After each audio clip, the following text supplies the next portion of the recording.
Hi everyone, and today we'll be taking a look at the brand new cover for the graphic novel adaptation of Wings of Fire Book 5, The Brightest Night.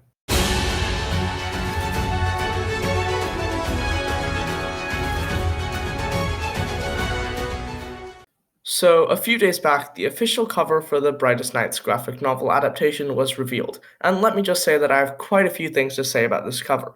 But first, here's some background information. 1. Of course, it's meant to adapt the fifth installment of the Wings of Fire main series into a graphic novel format, and for a younger audience. This means that some parts of the book will be censored or skipped over, and it's not an exact adaptation. In other words, though it is official, it is not canon to the main series. 2. For now, the book is set to release on the 7th of December this year, almost a full year since the release of the graphic novel for Book 4, which directly precedes it. However, with the way Wings of Fire books have been coming out lately, there is definitely no guarantee that this is when the book's going to release. It's just the best estimate we have right now. Number 3. The graphic novel will have 224 pages, which is 76 fewer than the 308 of the original book. However, this doesn't really represent anything or any content being skipped over, although that likely will happen, because it's a completely different format. Now that all of that is done, I'd like to go over some points I have about the cover itself. Because we're looking at the art right now, I thought using the textless versions of the covers would be more fitting, so that's what you're going to see up here in this section. Number 1. So, first, I wanted to point out something that's been said before, and it's pretty much impossible to unsee. Sunny's front legs are way out of proportion, and they're at least 1.5 times their normal length, if I had to guess.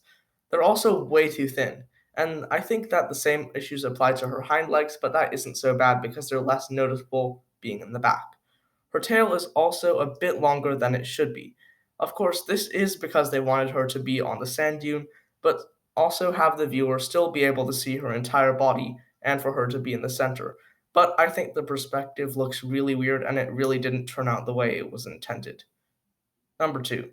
Another nitpick I have regards the mountains in the background. I don't actually see anything wrong with how they're drawn, to be clear. It's what they are that bothers me most. They are clearly part of a mountain range, and to my knowledge, there are no mountain ranges in the Kingdom of Sand. On the cover of the actual book, the background is filled with sand dunes and smaller rock formations, which also better represents what we hear of in the actual book. However, Jade Mountain is the tallest mountain on Pyria, and it is within the Kingdom of Sand, and it holds tremendous relevance to the plot of The Brightest Night, being where Stone Mover lives and also where the epilogue is set. You can even see Jade Mountain in the far background of the cover of the actual book, so I simply don't see why they didn't use that instead over here. And no, the tall mountain in the back cannot be Jade Mountain, because Jade Mountain has a very unique shape, with two twin peaks. Another massive missed opportunity that the cover of the actual book does include is the two moons in the background along with the Skyfire comet.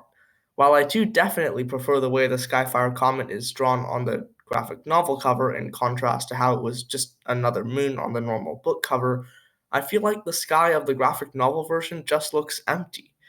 Not to mention how important it was to the plot that the Skyfire comet was in the sky at the same time as the other two moons, like we see on the actual book's cover.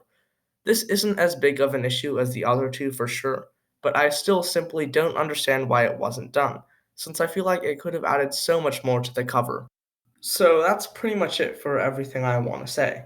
I know that the three things I brought up were very negative, but I do think that overall the cover looks really good, and that Mike Holmes' skill has, for the most part, progressively improved since the Dragonette prophecy, and that these three were just things I felt that were more like missed opportunities than actual bad art or errors, except for the first one. I just feel like it's pretty underwhelming and could be better, especially because Book 5 is the end of the first Wings of Fire story, and we don't even know at this point if there are plans for future graphic novels to pick up from Book 6 and on. This video is already getting a bit long for a simple cover reveal, so I think it would be best to finish here. Now that the covers for all 5 are out, I think that a ranking video for the graphic novel covers would be in order, and I plan to do that sometime in the near future, since I have a fair bit to say regarding that.